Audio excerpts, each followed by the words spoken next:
Hello everybody, how's it going? This is Mark from NullTX, and today I will be doing a video on Cryptant Crab. It's a blockchain based game and 6 tips to score higher in the arena.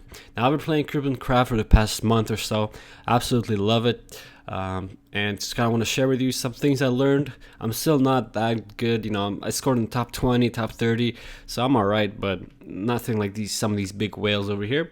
But even with that, I learned a few tips, so I would like to share them with you.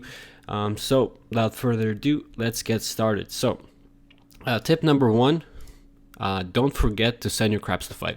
I know this is simple, this is obvious, but what I mean by that is your crabs have stamina, right? 6 stamina. That takes about 24 hours to regenerate. Each bar here takes 4 hours.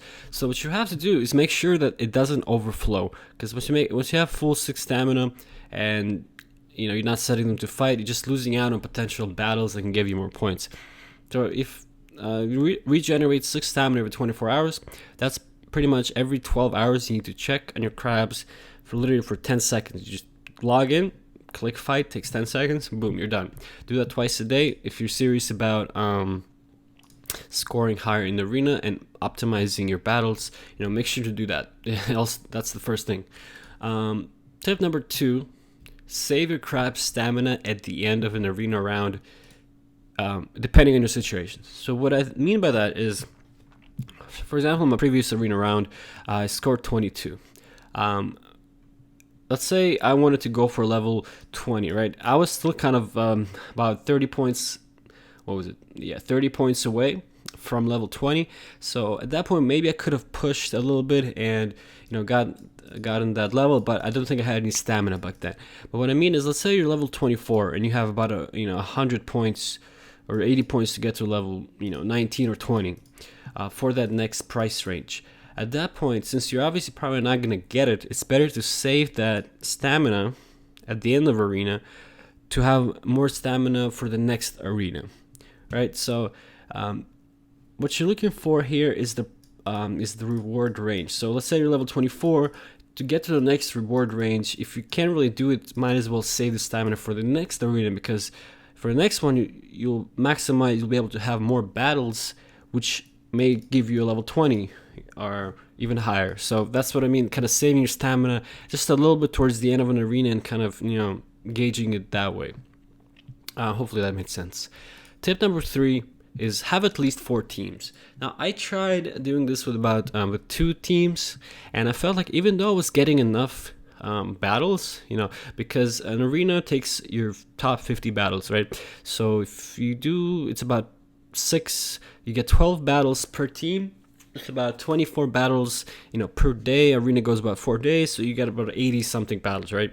Which is more than enough, but even though I had 80 battles, it felt like I still wasn't, getting my full potential out of these crabs. But as soon as I got 4 teams, even though I had weaker crabs, sometimes they would win as well and get me those extra points to really, that really helped me out. I think after I got 5 teams, I didn't really see much of a difference. So I feel like 3 or 4 teams is really like the sweet spot. I feel like after that, you get diminishing returns, unless obviously you have strong crabs, but that's a whole nother story. Tip number 4 is get those full set crabs, the common full set crabs. So I have a few of them. One of my strongest one is this level 14 Pioneer one. And what I noticed is getting a full set crab is a lot easier and a lot cheaper than trying to get a crab with 1 legendary part or even 2 legendary parts. And at the same time, a full set normal crab is better than a crab with 1 or 2 legendary parts. So a crab with a legendary part will give you an extra 10% here, maybe a little extra boost in stats. But when you're looking at the resistance, it's not really giving you anything. A full set crab will give you 30% resistance for all elements, which really makes a big difference and gives you that edge to help you win more. Like for this team that I have a crab with a legendary part right here, and I have a full set crab. If you take a look, these guys are winning equally, and a lot of times, see some more battles here. It's Team B. A lot of times this guy will actually win more than the legendary crab, just because, like I said, a full set crab is better than crab with 1 legendary or even 2 legendary parts. All right, tip number 5 is only invest in 8 GP crabs. I found out about this a little too late. This was my first crab, 5 GP. So growth point, GP stands for growth points, and these are these points right here, the red, green, and blue. Each crab has a different distribution of growth points, but it goes up to 8. There's some crabs that have 9 GP, but those are usually, like an auction. So these ones, like full legendary 9 GP crabs. But I don't think the only way to get them is through an auction. It's way too expensive. So it's a lot easier to find an 8 GP crab and invest in that. A 7 GP crab is good as well, but an 8 GP is... might as well go for the full 8. And just to show you how cheap they are, if you scroll here, to find an 8 GP, so cheapest crab is 0.05 ETH, right? So if you want to find an 8 GP crab, there's one right here, 0.06 ETH for an 8 GP Grievous crab. I mean, this is how cheap they are. They're almost as cheap as the cheapest crab. So if you are looking for one, make sure to, you buy an 8 GP crab and then invest money into that. Investing money into a higher GP crab means that when it gets to a higher level, like 13, 14, each level that it gets, it will get more stats because it has more growth points. So make sure you invest in 8 GP crab. You can do 7, but again, just go for the full 8. They're just as cheap, and it's worth it, trust me. All right, tip number 6, the final one, is don't forget to use fossils. This is another kind of a common sense tip, but a lot of people forget about it.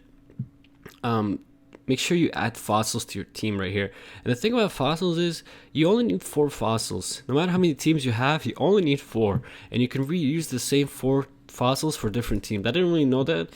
It didn't make much sense to me, but yeah, you only need 4 fossils and you can literally reuse the same ones. So make sure you have at least 4 fossils, and make sure each team has one.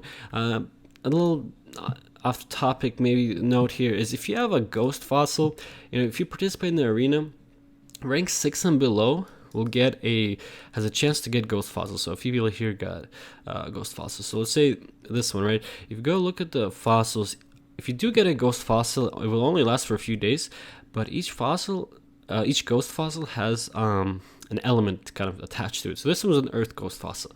If you have a certain element ghost fossil, make sure you try to match it with at least one crab with the same element, because then the fossil actually gives you more boost instead than if it didn't match the element. So that's one thing also I didn't know.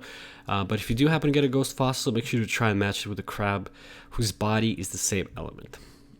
All right, and these are all the 6 tips that I have. I mean, nothing too exciting, but I know some of these were obvious, but hopefully it helps you guys a little bit. I also have one special mention for arena challenges, and this one, if you have more than 500 points, you can start challenging people. It's this red thing right here. When you challenge someone, it's going to cost you 3 stamina for each crab, so that's kind of like the trade-off. But if you win, you get the person you challenge, you get the highest 2 arena scores. So let's say I'm right here, 687, 702. Let's say we were 21 to 20, and I just need that extra boost to get to level 20, right? I would end up challenging him, and if I get 2 of his highest scores, not only do I get more points, but he will lose some points because I just took away 2 of his highest scores. So challenges can be really helpful towards the end of an arena, but at the same time, challenges will be disabled 6 hours before the end of the battle arena, so make sure to kind of keep that in mind. I think that's it. Hopefully you guys enjoyed this video. If you want to read more about Cryptant Crab, I have a Let's Play series. I will link in the comment section below.